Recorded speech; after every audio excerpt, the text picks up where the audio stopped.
Chapter 5. Tennis and the Immortal Soul. You get into the morning train with your newspaper, and you calmly and majestically give yourself up to your newspaper. You do not hurry. You know you have at least half an hour of security in front of you. As your glance lingers idly on the advertisements of shipping and of songs on the outer pages, your air is the air of a leisured man, wealthy in time, of a man from some planet where there are 124 hours a day instead of 24.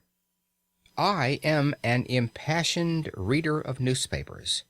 I read 5 English and 2 French dailies, and the news agents alone know how many weeklies regularly. I am obliged to mention this personal fact, lest I should be accused of a prejudice against newspapers, when I say that I object to the reading of newspapers in the morning train. Newspapers are produced with rapidity, to be read with rapidity. There is no place in my daily program for newspapers. I read them as I may in odd moments, but I do read them. The idea of devoting to them 30 or 40 consecutive minutes of wonderful solitude, for nowhere can one more perfectly immerse oneself in oneself than in a compartment full of silent, withdrawn, smoking males, is to me repugnant. I cannot possibly allow you to scatter priceless pearls of time with such oriental lavishness. You are not a Shah of time. Let me respectfully remind you that you have no more time than I have. No newspaper reading in trains. I have already put by about 3/4 of an hour for use. Now you reach your office, and I abandon you there till 6 o'clock. I am aware that you have nominally an hour, often in reality an hour and a half, in the midst of the day, less than half of which time is given to eating, but I will leave you all that to spend as you choose. You may read your newspapers then. I meet you again as you emerge from your office. You are pale and tired. At any rate, your wife says you are pale, and you give her to understand that you are tired.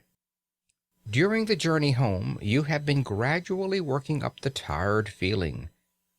The tired feeling hangs heavy over the mighty suburbs of London, like a virtuous and melancholy cloud, particularly in winter. You don't eat immediately on your arrival home, but in about an hour or so you feel as if you could sit up and take a little nourishment. And you do. Then you smoke, seriously. You see friends. You potter. You play cards. You flirt with a book. You note that old age is creeping on. You take a stroll. You caress the piano. By Jove, 11:15.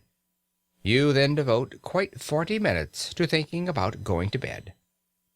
And it is conceivable that you are acquainted with a genuinely good whiskey. At last you go to bed, exhausted by the day's work. 6 hours, probably more, have gone since you left the office. Gone like a dream, gone like magic. Unaccountably gone. That is a fair sample case. But you say, it's all very well for you to talk. A man is tired. A man must see his friends. He can't always be on the stretch. Just so. But when you arrange to go to the theater, especially with a pretty woman, what happens?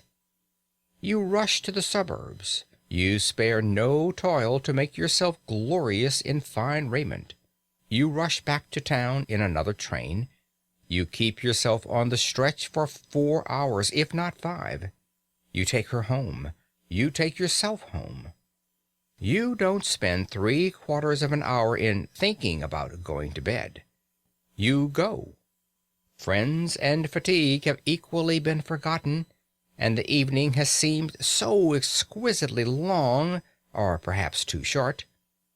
And do you remember that time when you were persuaded to sing in the chorus of the Amateur Operatic Society, and slaved 2 hours every other night for 3 months? Can you deny that when you have something definite to look forward to at evening tide, something that is to employ all your energy, the thought of that something gives a glow and a more intense vitality to the whole day?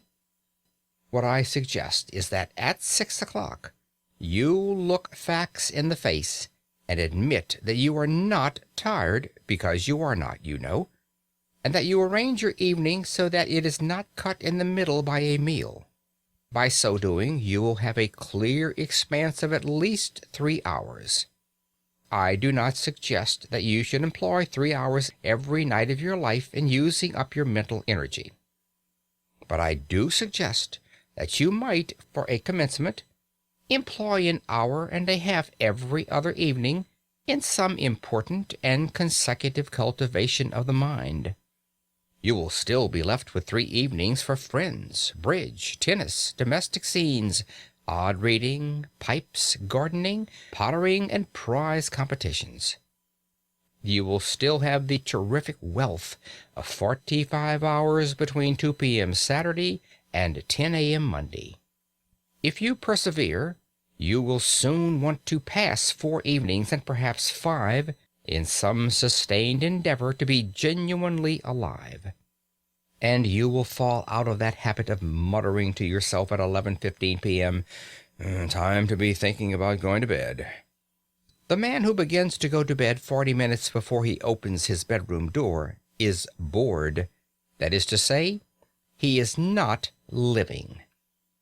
But remember, at the start, those 90 nocturnal minutes thrice a week must be the most important minutes in the 10,080. They must be sacred, quite as sacred as a dramatic rehearsal or a tennis match. Instead of saying, "Sorry I can't see you, old chap, but I have to run off to the tennis club," you must say, "But I have to work." This, I admit, is intensely difficult to say. Tennis is so much more urgent than the immortal soul. End of chapter 5.